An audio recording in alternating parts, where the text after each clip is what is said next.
Queridos, mais uma vez eu com vocês, para aqueles que não estavam à tarde, eu fiz uma explicação da doutrina do arrependimento a partir da teologia sistemática, por isso que o pastor Arival falou que eu ia falar de teologia sistemática, bíblica e histórica, porque eu expliquei isso à tarde, mas eu sei que alguns não puderam estar. Então, para aqueles que chegaram para agora à noite, a gente vai fazer uma exposição bíblica e aprender com um texto, ficar mais retido nesse texto e aprender aquilo que esse texto tem a nos ensinar e não cair nos enganos de interpretações equivocadas. Eu vou dar um exemplo ao longo da mensagem que eu acho que vai ficar claro.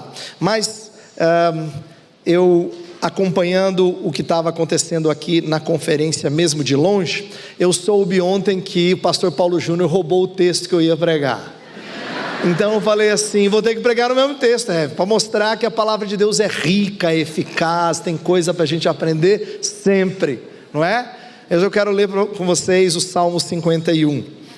Salmo 51 é tido por muitos estudiosos como sendo o exemplo o modelo mais significativo de arrependimento em todo o Antigo Testamento. Então ele é um texto que frequentemente é utilizado como exemplo mesmo, como modelo do que significa se arrepender genuinamente. E como a gente falou hoje à tarde sobre como a boa teologia nos ajuda a dar parâmetros para a gente discernir o que é genuíno daquilo que é falso, agora a gente vai ver um exemplo, o exemplo da vida de Davi nas palavras que ele escreveu lá no Salmo 51. Então eu peço que você acompanhe a leitura que eu vou fazer e depois nós vamos pedir a bênção de Deus mais uma vez. Salmo 51 inicia assim: ao mestre de canto, salmo de Davi, quando o profeta Natã veio ter com ele, depois de haver ele possuído Batseba. Compadece-te de mim, ó Deus, segundo a tua benignidade, e segundo a multidão das tuas misericórdias, apaga as minhas transgressões. Lava-me completamente da minha iniquidade e purifica-me do meu pecado, pois eu conheço as minhas transgressões, e o meu pecado está sempre diante de mim. Pequei contra ti somente, e fiz o que é mal perante os teus olhos, de maneira que serás tido por justo no teu falar, e puro no teu julgar. Eu nasci na iniquidade, e em pecado me concebeu minha mãe. Eis que te comprases na verdade no íntimo, e no recôndito me fazes conhecer a sabedoria. Purifica-me com hisopo e ficarei limpo, lava-me e ficarei mais alvo que a neve. Faze-me ouvir júbilo e alegria, para que exultem os ossos que esmagaste. Esconde o rosto dos meus pecados e apaga todas as minhas iniquidades. Cria em mim, ó Deus, um coração puro e renova dentro de mim um espírito inabalável. Não me repulses da tua presença, nem me retires o teu Santo Espírito. Restitui-me a alegria da tua salvação e sustenta-me com um espírito voluntário. Então ensinarei aos transgressores os teus caminhos, e os pecadores se converterão a ti. Livra-me dos crimes de sangue, ó Deus, Deus da minha salvação, e a minha língua exaltará a tua justiça. Abre, Senhor, os meus lábios, e a minha boca manifestará os teus louvores. Pois não te comprases em sacrifícios, do contrário, eu te os daria. E não te agradas de holocaustos. Sacrifícios agradáveis a Deus são o espírito quebrantado, coração compungido e contrito, não o desprezarás, ó Deus. Faze bem a Sião, segundo a tua boa vontade. Edifica os muros de Jerusalém. Então te agradarás dos sacrifícios de justiça, dos holocaustos e das ofertas queimadas, e sobre o teu altar se oferecerão novilhos. Vamos orar. Senhor, nós conhecemos esse salmo, nós já lemos esse texto várias vezes. Nesta conferência, alguns irmãos já ouviram uma exposição sobre ele. Isso significa que a gente sempre corre o risco de enxergar as mesmas coisas quando nós lemos lemos textos conhecidos. Mas esse livro não é como outro, Senhor. Esse livro é teu. Esse livro é cheio de verdade e vida. E por isso nós queremos enxergar as belezas que às vezes ficam ocultas aos nossos olhos. Abre, portanto, Senhor, o nosso discernimento, a nossa percepção das verdades tão ricas do texto sagrado. Ajuda-me para que eu seja fiel na minha explicação e claro, e abençoa os meus irmãos, dispondo o coração deles, para que eles recebam esta palavra como algo que entra profundamente para transformar nossas percepções, nossos amores, nossa devoção a Ti. Nós oramos no nome santo de Jesus. Amém.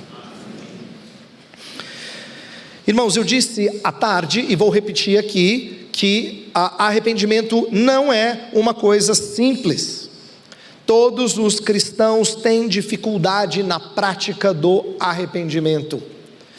A gente foge do seu processo doloroso. Não é incomum a gente chamar os nossos pecados de algo menos feio do que ele é. Você já percebeu que se eu guardo dinheiro, eu sou econômico, se o outro guarda, ele é mão de vaca, né? Se eu não dou uma bronca nos meus filhos quando eu faço bagunça, é porque eu sou paciente, se outro não faz, é pamonha. Quer dizer, a gente tem mais facilidade de julgar o pecado do outro do que a gente tem de admitir as próprias falhas. Tanto é que tornou-se mais e mais comum na nossa sociedade contemporânea usar palavras amenas para aquilo que a Bíblia chama de pecado. A gente fala assim: esse é um mau hábito que eu preciso cortar. Mau hábito é mais leve. Ou a gente fala assim: fulano tem um comportamento disfuncional. É chique. Tem até respaldo profissional para você falar de comportamento disfuncional.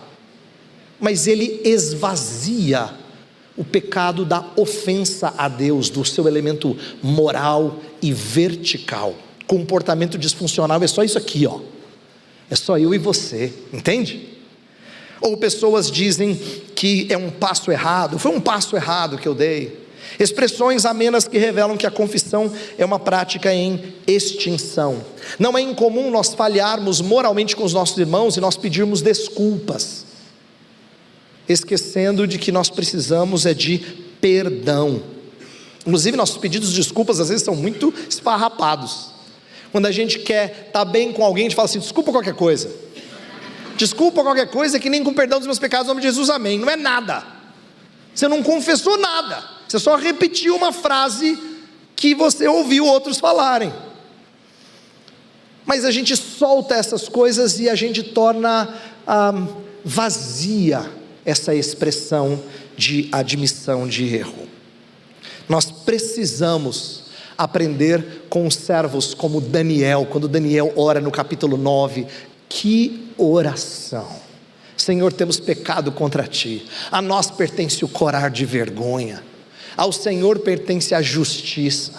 O Senhor podia nos amassar, mas Ele vem: Senhor, compadece-te de nós, não por causa de nós mesmos, mas porque ela é a Tua cidade, chamada pelo Teu nome.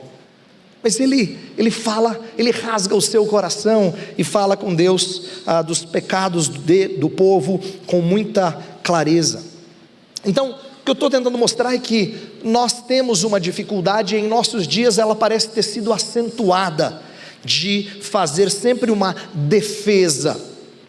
Paul Tripp, num devocional sobre o Salmo 51, diz que a teologia por trás da defesa é que o meu maior problema está fora de mim, antes do que dentro de mim. Ao argumentar dessa forma, ele diz: eu estou dizendo a mim mesmo que eu não preciso de fato ser resgatado pela misericórdia do Senhor. Quando o problema é circunstancial, quando ele está fora de mim, eu não preciso de redenção, eu preciso de ajustar as coisas. A gente percebe como muitas pessoas têm dificuldade de se arrepender.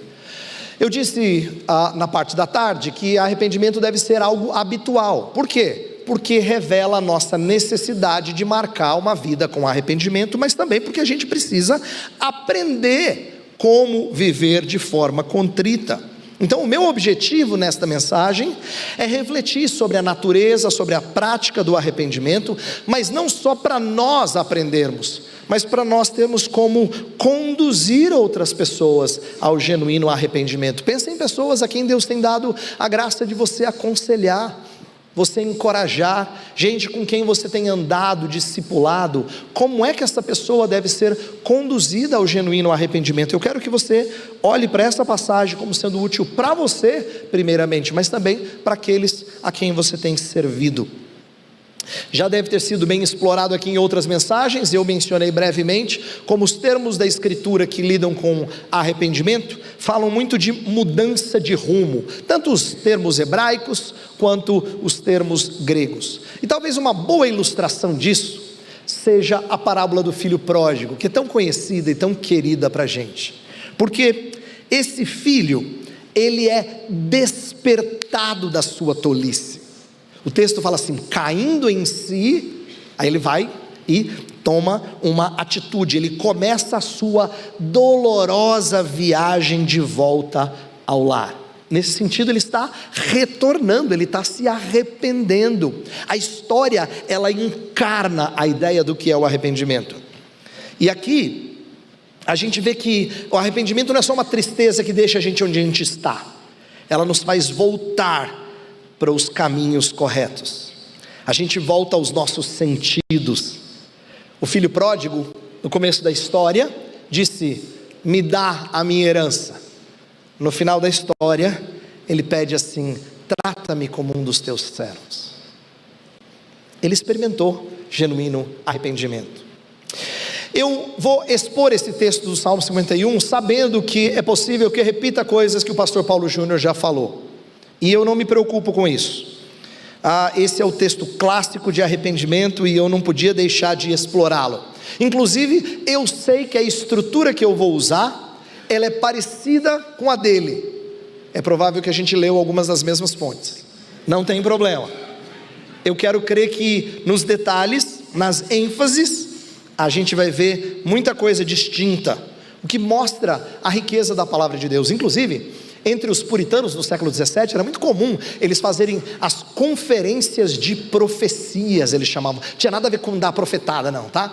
Para os puritanos, as conferências de profecias eram escolher um texto e as pessoas pregavam sobre o mesmo texto. E os que pregavam depois ouviam, para que eles fossem, mais uma vez, fortalecidos da riqueza da palavra de Deus.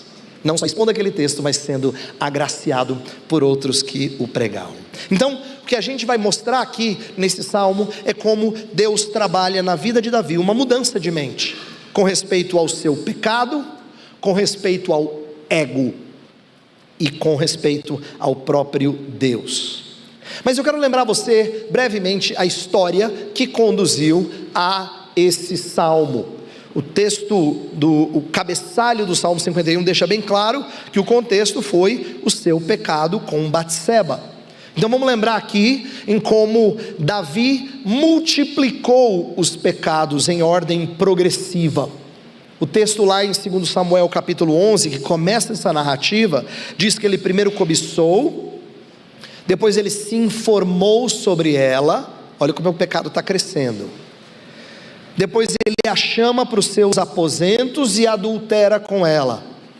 Quando ela fica grávida, ele tenta encobrir o pecado, trazendo o marido da batalha, e ele o presenteia e o manda para casa, como quem diz, ele vai se deitar com a sua esposa, depois vão descobrir que está grávida, ele nem vai fazer as contas, vai dizer, é meu esse menino.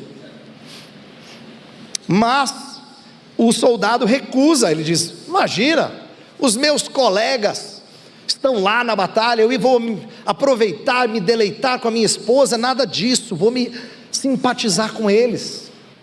Lascou com o plano de Davi. Mas Davi não ia se contentar com isso. Ele tenta uma segunda vez o embebedando. Mesmo assim, Urias não se deita com a sua esposa, porque nada tinha funcionado. Ele ordena a morte do seu soldado quando o coloca na frente de batalha. Essa história mostra o que um homem segundo o coração de Deus é capaz de fazer quando o pecado toma o seu coração. Eu faço questão de enfatizar essa expressão tão bonita de Davi, porque porque ele não era um cara sujo do jeito que você está pensando. Eu sei que ele fez coisas muito sujas, mas a Bíblia fala belamente de quem ele era, um homem segundo o coração de Deus, que escreveu algumas das músicas que a gente mais ama cantar, poesias que a gente ama ler, que mexem com o nosso coração, e no entanto ele foi capaz de multiplicar pecados assim. Sabe, Davi estava tão embriagado com o pecado, com a sua cobiça, com a sua concupiscência, que ele tinha menos juízo do que Urias cheio de álcool. Não é impressionante? Urias embriagado com álcool tem mais juízo do que Davi sóbrio.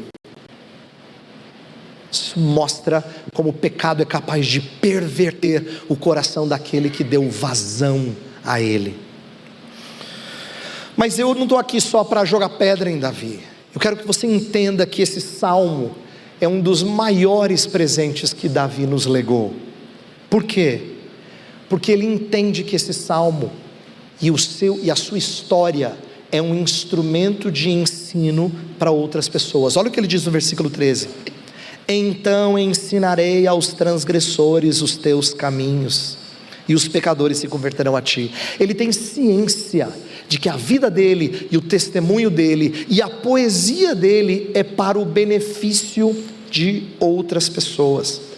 Então, pensa comigo, o fato desse salmo ter sido entregue ao mestre de canto, para que ele fosse cantado pela congregação, significa que Davi está mais interessado no testemunho do que na sua reputação. Ele não titubeia em se envergonhar. Queridos, essa é a poesia feita de quem sabia da sua sujeira, e ele entregou para ser cantado pela igreja, tá? Para ser cantado pela igreja de Cristo, porque ele quer que os irmãos aprendam o que significa um coração contrito e arrependido, que Deus não despreza. Nós vamos ver três coisas, como eu já mencionei. A primeira coisa que a gente vai explorar nessa noite é em como Davi, quando ele é atingido pela graça de Deus, e eu soube que o pastor Arival pregou no Salmo 32, então ele expôs aqui a ideia de alguém que foi alcançado pela graça, que fala: bem-aventurado o homem cuja iniquidade é perdoada. Quando essa graça lhe atinge, a primeira coisa que acontece, ele tem uma visão renovada do que é pecado, ele tem uma nova percepção do pecado. Então esse é o primeiro ponto. Eu quero mostrar o que muda na cabeça do crente, tanto de Davi como nossa, quando a gente experimenta genuíno arrependimento. A primeira coisa que eu quero destacar é a franqueza, é a honestidade com a qual Davi trata do pecado. Sabe, no hebraico é muito comum você repetir palavras e conceitos para você promover o chamado paralelismo nos salmos. Paralelismo é quando você diz duas coisas, por exemplo, de maneiras diferentes, mas a mesma ideia. O famoso: lâmpada para os meus pés e a tua palavra e luz para os meus caminhos. Mas essa é a parte legal. Em salmos, paralelismos não dizem apenas a mesma coisa em outras palavras. Às vezes eles funcionam como acréscimos de camadas para intensificar um conceito, e eu creio que é isso que Davi está fazendo aqui nos versos 1 e 2. Ele se utiliza de três palavras diferentes para falar da sua imoralidade, porque ele quer mostrar o aspecto multidimensional do mal que habita nele. A primeira palavra que ele usa, pechar, que é transgressões. A segunda palavra, iniquidade, awon, e pecado, chatá. São três palavras que significam coisas diferentes, mas enriquecem o sentido da sua imoralidade. Transgressões no original significa rebelião, autoafirmação, é eu querer fazer do meu jeito. Iniquidade diz respeito a distorcer, perverter propósitos originais, enquanto que a palavra pecado significa errar o alvo, estar aquém do padrão. Perceba que quando ele repete essas palavras, ele está escancarando o seu mal, chamando-o de vários nomes diferentes. O arrependimento faz isso. Ele faz a gente ser mais honesto acerca da nossa miséria. E como isso é importante para a gente ter para a gente experimentar a misericórdia mesmo. A gente precisa escancarar o nosso pecado para que a gente busque misericórdia. Porque o pecado, ele é no seu DNA, ele tem engano. Então é por isso que ele sempre promove uma leitura diferente das coisas. Você é criticado, você diz, sim, mas é verdade que eu tropecei, só que você tem que considerar. E com isso ele está sempre promovendo algum grau de engano. O pecado sempre se apresenta fantasiado, por assim dizer. Então o que o arrependimento faz? Ele desnuda o pecado e o apresenta como ele é. Ele desmascara as nossas hipocrisias e desculpas para a gente enfrentar o pecado com honestidade. Então a primeira coisa que tem que acontecer é que a gente não pode embrulhar aquilo que é podre com um papel de presente, dando tom de beleza àquilo que é feio. A gente precisa tratar o pecado de maneira honesta. A segunda coisa que a gente vê Davi fazendo aqui, que é ensinamento para nós também, é que ele trata pecado com profundidade. Perceba que ele vai dizer que pecado está arraigado em nós de tal forma que ele distorce a nossa identidade. O famoso versículo 5, quando ele diz assim: eu nasci na iniquidade, em pecado me concebeu minha mãe. Ele está dando um dos textos mais famosos da Escritura para a doutrina chamada de pecado original. É a doutrina que diz que nós herdamos o pecado do primeiro Adão. Mas eu quero que você entenda por que ele está dizendo isso. Ele está dizendo o seguinte: pecado não é só o que a gente faz, a própria inclinação do coração já é pecaminosa. Me permita aprofundar um pouquinho mais para você entender o que Davi está nos ensinando. Não é incomum a gente confessar os nossos pecados falando de atos ou pensamentos ou palavras mal colocadas. Isso está correto. Mas quando a gente reduz pecado apenas aos nossos atos, pensamentos e palavras, a gente está pensando no pecado de forma concreta e esquecendo do pecado enquanto inclinação. Vou te dar um exemplo. Já passou pela sua mente várias vezes a vontade de esganar muita gente, mas você não fez, você cortou logo. Sua reação não precisa ser de gratidão, venci o pecado, é de dizer: meu Deus, do que eu sou capaz de fazer? As coisas que passam na sua mente e no seu coração, a vontade que você tem de fazer justiça com as próprias mãos. E quando você imagina a conversa com os outros, então, aí é um veneno. Você fala assim: eu vou chegar, ela vai falar tal coisa, eu vou falar isso, ela vai dizer aquilo, eu sei que ela vai dizer isso, eu vou dizer isso aqui, ó. Meu Deus, você maquina toda a conversa sem ela ter acontecido. Tamanha a maldade do seu e do meu coração. Você já antecipa a conversa inteira. Você chega até bufando, que você diz: não sei o que ela vai dizer. Você entende o que Davi está explicando para a gente? Ele está ensinando você e eu a parar de apenas ser consciente dos pecados, como atos, como pensamentos, como palavras, para ser conscientizado do pecado como uma inclinação. Até quando eu não dou vazão, eu sou pecador. Isso mostra o meu problema. Até essa inclinação é chamada de pecado na Escritura. Por exemplo, Tiago diz que é a cobiça que nos tenta. Ele está falando que essa cobiça, quando você dá vazão a ela, ela gera o pecado. Aí você diz: então o pecado é só o que você pratica. Não, a inclinação tem nome de pecado. Ela foi chamada de cobiça, para você entender que a própria inclinação é pecaminosa. A própria inclinação é pecaminosa. Então, Davi está aprofundando a nossa percepção de pecado, quando ele diz que pecado não é só o que a gente faz, são os nossos desejos e amores, ainda que não satisfeitos.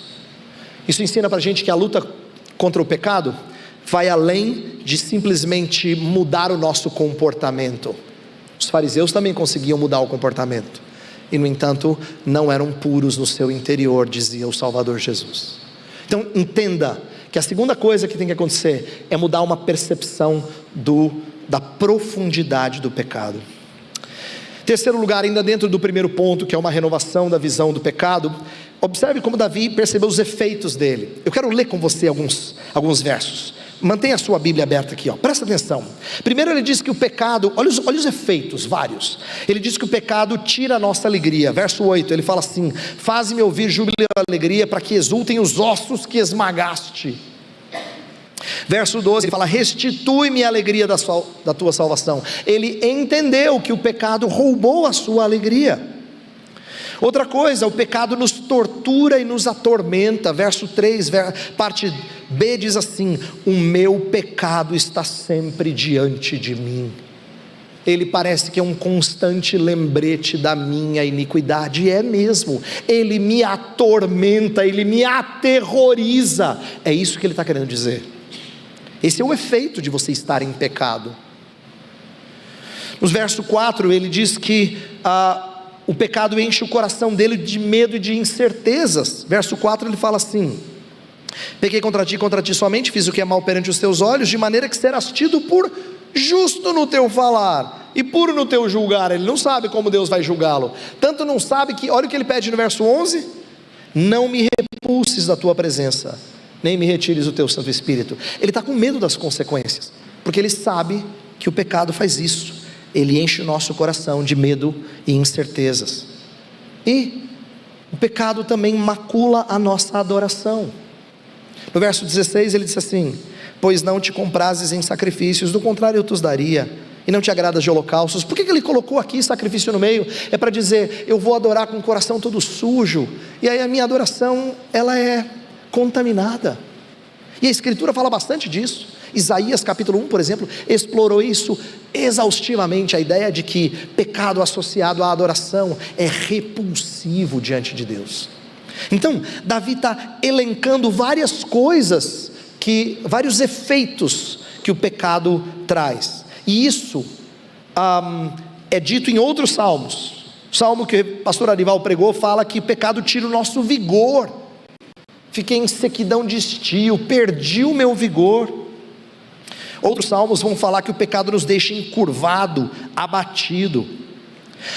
Eu disse no começo da minha mensagem que a gente precisa aprender a discernir e não tirar conclusões erradas. Um dos textos que pode ser concluído de maneira totalmente errada é o verso 11, quando ele fala assim: nem me retires o teu Santo Espírito.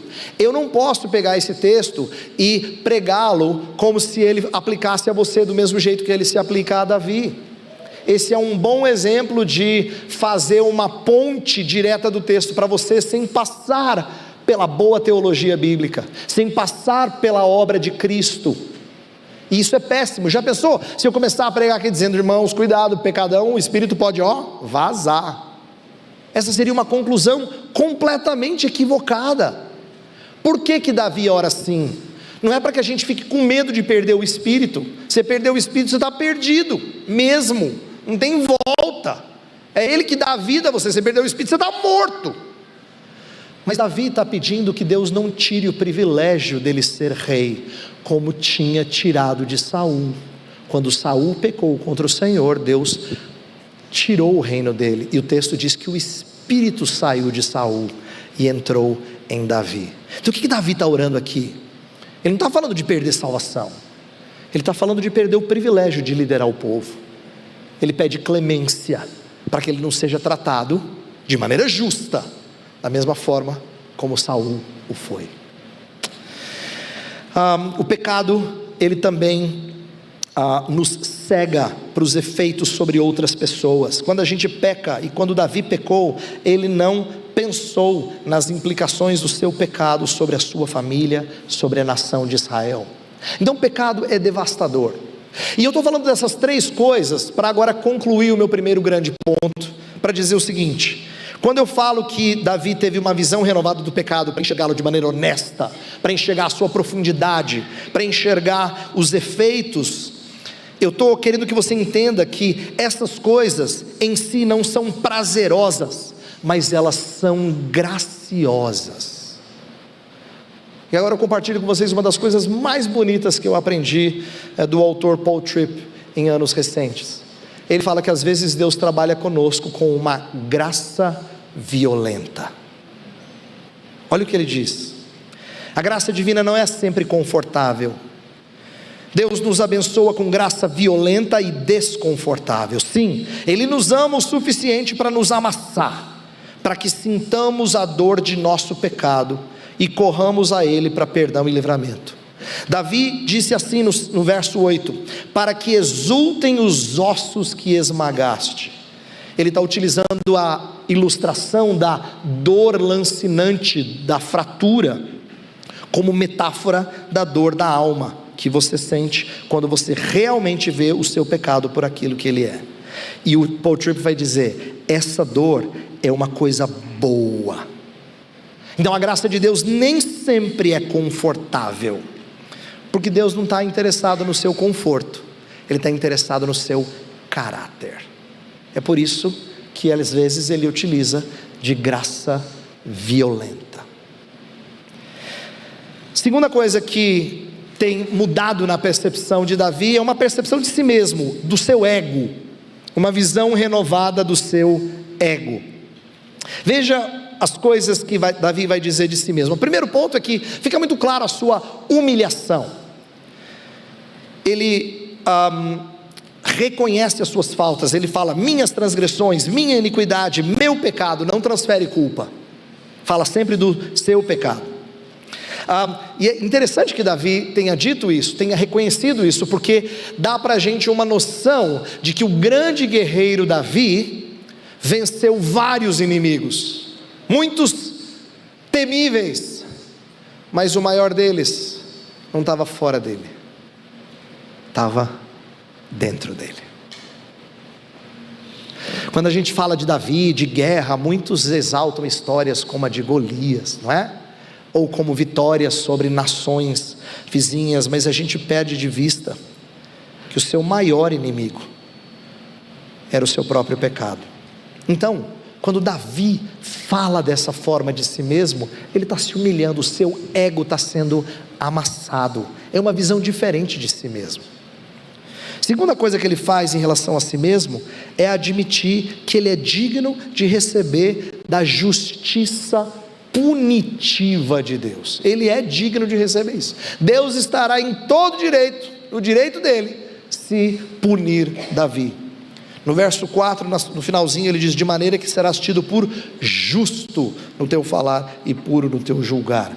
Ele admite ser assassino, coisa que não acontece em outros lugares. Você lembra da história que Davi quer construir o templo, mas porque ele derrama muito sangue, Deus o impede de construir. Mas aqui agora não é Deus dizendo, é ele dizendo de si mesmo. Olha o que ele fala no verso 14: livra-me dos crimes de sangue, ó Deus. Isto é, não me deixe fazer o que eu fiz com Urias de novo, jamais. E ele sabe que ele pode perder privilégios como o de reinar sobre Israel. Deus havia sido tão bom com Davi. Deus havia transformado o pastorzinho de ovelhas em rei. É assim que a história de Natã, né? Natã começa dizendo: havia um homem com muitas ovelhas, mas tinha um vizinho com uma ovelhinha só.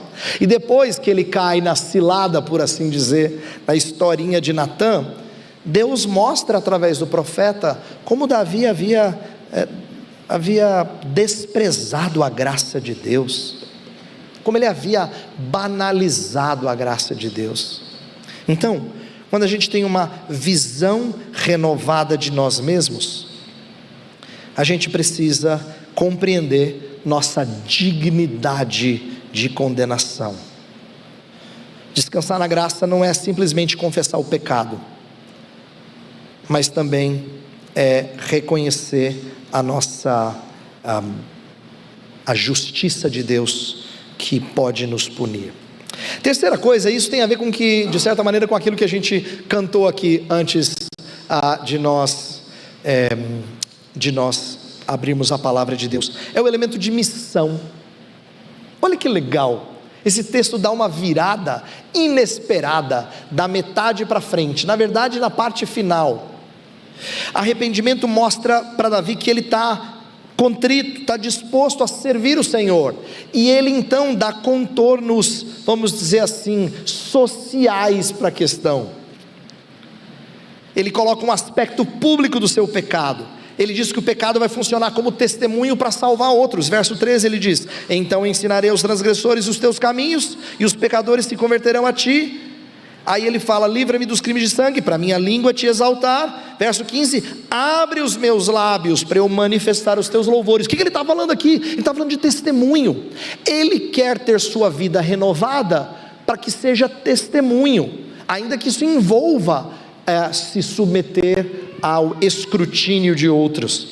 Então, ele não está falando isso que ele está barganhando com Deus, como que diz: Senhor, me perdoa que eu viro missionário. Não é isso que ele está falando. Ele não está barganhando com Deus, mas ele está reconhecendo que a graça de Deus não pode deixar de ser anunciada. Eu queria que você entendesse isso, que a graça de Deus sobre a sua vida não pode ficar sem ser contada. Você não foi feito para ser servo silente, criado mudo, tá? Você foi feito para ser servo falante, para anunciar as virtudes daquele que te tirou das trevas para a sua maravilhosa luz. Portanto, uma das formas da gente estar pronto para a missão é a gente ser alvo da graça de Deus. A gente está tão acostumado a pensar que estar preparado é fazer curso A, B, C, e a gente se esquece do principal pré-requisito. Eu experimentei dessa graça. Eu experimentei. Davi está falando assim: Senhor, me livra para que eu fale, me limpa para que eu seja a voz do Senhor para essas pessoas. Eu quero da tua graça não só para o meu proveito, eu quero para o proveito dos outros. Ele entende a sua missão. Eu quero que você valorize isso e ame essa percepção de Davi, de agora ser instrumento do testemunho. Eu disse que o pecado, o arrependimento, melhor dizendo, ele traz uma visão renovada do pecado, ele traz uma visão renovada do nosso ego, mas por último, ele traz uma visão renovada do próprio Deus. E agora eu quero destacar algumas coisas belas de Deus que estão nesse texto. Primeira coisa é o fato dele ser chamado de puro, que é uma designação comum no Antigo Testamento. Abacuque fala assim: tu és tão puro de olhos que não podes ver o mal. No verso 4 ele diz que Deus será justo no seu falar e puro no seu julgar. No verso 11 ele fala: não me repulses da tua presença. Por quê? Porque ele é puro, e diante de Deus não pode ficar aquele que é pecador. Então, ele não fala dessas coisas com terror, ele fala dessas coisas com honra. E é por isso que Davi, num dos versos mais conhecidos do Salmo 51, vai citar as famosas palavras: pequei contra ti somente. Davi não está negligenciando as implicações horizontais do seu pecado. Ele sabe que ele pecou contra Batseba, que ele pecou contra Urias, que ele pecou contra Israel, contra o seu general, fazendo o cara fazer aquilo que é mal. Ele pecou contra muita gente, é fato. Mas o que Davi entendeu é que o pecado é a quebra do relacionamento que norteia tudo que eu faço. De tal forma que todo pecado, querido, todo pecado, não importa se é contra um familiar, um amigo, todo pecado, ele é contra Deus. Primariamente contra Deus. Todo pecado é vertical. Ele tem implicações horizontais, mas ele é vertical. Ele é uma ofensa primeiramente a Deus. Por quê? Porque ele toma aquilo que é de Deus e ele distorce para propósitos que desonram a Deus. Um dos textos que para mim deixa isso mais claro é Ezequiel 16. Ezequiel 16 é um texto assim que não é muito fácil de ler na liturgia quando criança pequena está na igreja, porque diz que esse bebê nasceu, foi desprezado pelos pais, foi jogado no seu sangue, foi recolhido por um homem amável e cuidado. Esse bebê cresceu, era uma moça, seus seios se desenvolveram, ela ficou linda. Ela ficou tão linda, por quê? Por causa da beleza que ele colocou nela. Ele fez ela linda, ele colocou a beleza, a riqueza, os aromas que ele tinha à disposição para ela. Só que ela se entregou para outros. E aí o texto começa a usar de linguagem bem gráfica sobre a maneira como ela se mostra uma mulher vulgar, se entregando, tudo como uma metáfora daquilo que Israel havia feito. Por que eu acho que esse texto é forte e ao mesmo tempo didático? Porque a feiura do pecado está em tomar os presentes recebidos do marido e usar contra ele.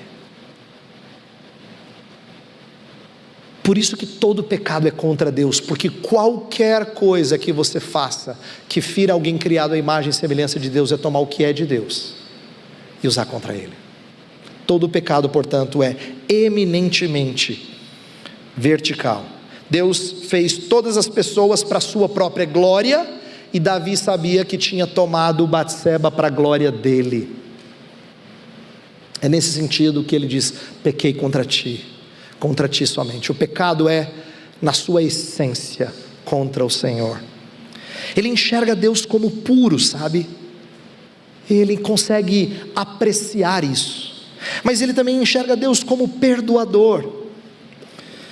Ele ressalta o amor leal de Deus. No versículo 1 ele fala: compadece-te de mim, ó Deus, segundo a tua benignidade. A palavra benignidade traduz um dos adjetivos mais amados de todo o Antigo Testamento. Se você já ouviu esse termozinho, vai ser familiar para você. Em hebraico existe um termo, hesed, que muitas vezes é traduzido como misericórdias de Deus, ou o amor leal de Deus, o hesed de Deus. E aqui é traduzido por benignidade, está falando do hesed, desse amor de Deus. Senhor, me perdoa segundo a tua lealdade. Em contraste com os meus pecados e transgressões, estão a tua benignidade e misericórdia. Sabe, lendo para essa conferência, eu me deparei com uma passagem daquele livrinho que eu citei à tarde, muito precioso, que chamou muito a minha atenção. Ele fala assim, sabe aquele famoso texto: se confessarmos os nossos pecados, Ele é fiel e justo para nos perdoar? Veja, fiel e justo. Por que João não falou assim, Ele é misericordioso e bom? Ele falou fiel e justo.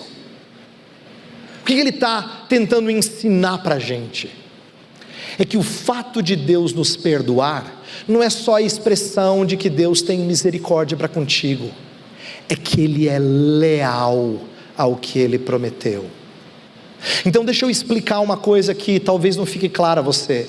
Sabe por que a gente não exalta muito a justiça de Deus? É porque a justiça para nós, a justiça de Deus, é aquela com a qual Ele pune os homens de maneira correta. A gente até pode dizer, está certo, mas a gente não admira muito. A gente louva o seu amor, sua misericórdia, sua bondade, mas a gente não louva a sua justiça como a gente deveria. Mas João ensina para a gente assim, Ele é fiel e justo. Por quê? A justiça da qual ele está falando é que se você está em Cristo, Deus vai garantir para você que Ele não vai penalizar você, porque Ele é justo. Ele não vai pesar sobre você aquilo que é indevido. Por quê? Porque Ele é justo.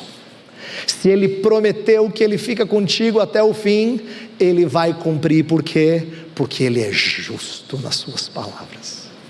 Então, João está ensinando você e eu a nos derretermos diante da justiça dEle, a amar não só a sua misericórdia, a sua bondade, mas o fato dele ser leal, hesed, Deus é leal a você, mesmo que eu e você nos portemos como aquela mulher de Ezequiel 16.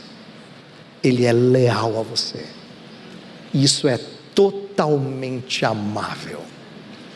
Totalmente amável. Davi percebe isso. Por isso que ele vai falar desse Deus com tanta beleza. Último ponto que ele fala sobre Deus, e eu vou concluir depois disso. Ele diz que esse Deus é purificador. Deus é purificador. Olha só no versículo 6, ele diz: eis que te comprases na verdade, no íntimo e no recôndito me fazes conhecer a sabedoria. Ele muda o íntimo. E como é que ele muda o íntimo? Purificando, verso 7, purifica-me com esopo e ficarei limpo, lava-me e ficarei mais alvo que a neve. No verso 10 ele expande essa ideia, dizendo: cria em mim, ó Deus, um coração puro e renova dentro de mim o espírito inabalável. Sabe, o que Davi está dizendo aqui é que para que Davi vença o pecado, para que eu e você vençamos o pecado, Deus tem que nos limpar no lugar mais interno e nos fazer nova criatura. Tem uma curiosidade no versículo 10. O verbo cria em mim é o hebraico bará. É o mesmo verbo que está lá no início de Gênesis 1. No princípio criou Deus. Em todo o Antigo Testamento, esse verbo nunca é usado para você e para mim. Só um: cria. Porque quando Deus faz, Ele não pega alguma coisa e transforma. Ele faz do zero. Ele cria do zero. Então aqui, cria em mim um coração puro, significa que Deus é capaz de pegar um coração totalmente sujo, e Ele não dá só um jeitinho, não. Ele cria ex nihilo, do nada, do zero. Ele é capaz de criar um espírito inabalável, um coração puro. O verdadeiro penitente não se contenta em receber apenas o perdão divino, ele também anseia por purificação. Por isso que eu amo 1 João 1,9, cito esse verso várias vezes nas minhas pregações, porque quem é crente de verdade, ama o nosso Salvador, ele não quer só ser perdoado, ele quer ser purificado para não fazer de novo, porque lhe fere a alma desonrar o seu Senhor mais uma vez. Por isso, que precioso saber que Deus promete não só nos perdoar, mas nos purificar de toda injustiça. Irmãos, o arrependimento nos transforma na visão que a gente tem de nós mesmos. Às vezes a gente acha assim que não é capaz de fazer alguma coisa, não é? Você já falou assim: eu acho que fulano não é capaz de fazer algo assim. Aí ele faz e diz: estou chocado. Nós temos uma visão muito superficial do pecado das pessoas, mas o arrependimento diz: eu sou capaz e fiz, olha o que eu fiz. O arrependimento também traz para a gente uma visão renovada do próprio perdão divino. Às vezes as pessoas dizem: eu nunca me perdoarei. Mas quando você experimenta o perdão, você diz: eu sou grato pelo perdão de Jesus. O arrependimento genuíno, ele muda a maneira como a gente enxerga as coisas valiosas na vida. Quando a gente está se sentindo um lixo, você fala assim: eu não valho nada. Mas quando a gente experimenta arrependimento, a gente diz assim: Cristo vale tudo. Ele é a pérola de grande valor. O arrependimento muda a minha percepção de todas as coisas. Por isso eu queria que a gente terminasse orando. Vou pedir para você em silêncio. Eu sei que a gente tem momentos de oração aqui ao longo do dia, mas eu queria que você orasse por você e pelos seus amados, porque a gente precisa experimentar uma percepção mais profunda, mais honesta, mais verdadeira do nosso pecado, de quem nós somos, da nossa carência do Salvador. Nós precisamos disso. Nós precisamos ter uma visão mais bonita do nosso Deus. Ele precisa ficar mais encantador diante dos nossos olhos. Então eu quero levar você e vou junto contigo orar para que Deus nos abençoe com arrependimento profundo, renovador, restaurador, tá bom? Vamos orar silenciosamente. Depois de alguns instantes, eu vou conduzi-los em oração.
Ó Senhor, nossos enganos têm marcado uma vida que não confessa. Nós às vezes falamos dos nossos erros sem usar as palavras que eles merecem. As desculpas, o senso de autojustiça, as palavras mais leves mostram que com frequência o nosso coração não está genuinamente arrependido. Senhor, isso é repugnante aos teus olhos, porque é embelezar aquilo que é feio. Nossa oração hoje à noite é que o Senhor não permita que a gente faça isso. Livra-nos de chamar de nomes suaves aquilo que é tão ofensivo ao Senhor. Constrange o nosso coração, aperta a nossa alma, para que tenhamos a coragem de admitir as feiuras dos nossos pecados e chamá-los pelo que eles são.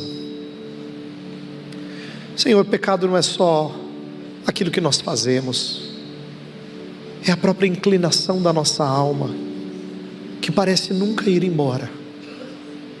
Quantos de nós já não oraram para serem libertos de certos pecados e de certos desejos e sentem que não andaram?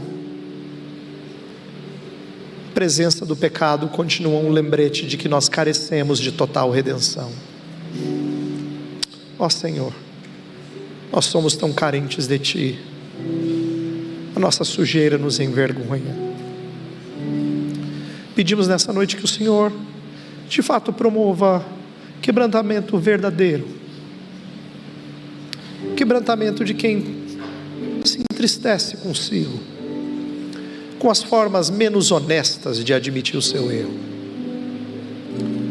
Faz-nos confessar nossas faltas, falar contigo e expor nossas mazelas, mas não faz isso para que nós nos sintamos quebrados e no pó, mas levanta o nosso espírito, dá-nos o perdão que nos restaura e nos alivia a alma. Senhor, nossa alma está em sequidão de estio, sacia a nossa sede, Senhor, sacia a nossa sede. Vem encher-nos da Tua graça, de uma visão tão bela de Ti, para que arrependimento seja fruto de quem enxergou o Senhor em toda a sua glória. Queremos ser Teu povo que confessa o Teu nome, mas para isso nós precisamos abandonar nossos ídolos, nossos gostos pecaminosos, nossos hábitos maus, aquilo que os nossos olhos veem, que nossa língua fala, que nossa mente pensa, os lugares para onde os nossos pés andam. Tudo isso, Senhor, revela as nossas disposições más. Então nós pedimos nesta noite que o Senhor ajude a cada um, independente da sua luta, a reconhecer suas faltas verdadeiramente, a quebrantar-se diante de Ti e a experimentar da doçura do teu amor leal. Senhor, como é gostoso estarmos unidos a Ti. Como é gostoso, Senhor, estarmos comprometidos contigo como noiva do Cordeiro. O noivo é totalmente belo, ele é íntegro, ele é puro, e ele derrama o seu sangue para que a sua noiva suja seja purificada. Nossa alegria, Senhor, em saber que nossa confissão hoje não vai permanecer para sempre. Um dia nós vamos parar de confessar os nossos pecados. Um dia nós vamos experimentar a limpeza plena, e nós teremos apenas a alegria de desfrutar da brancura, da pureza de nossa nova vida. Então nós ansiamos por esse dia. Por isso nós clamamos: Maranata, vem Senhor Jesus. Termina aquilo que o Senhor começou em nós. Não só nos perdoa, mas nos purifica, para que sejamos belos à medida que refletimos da Tua beleza. Nós pedimos isso no precioso nome de Jesus, o nosso amado Salvador. Amém.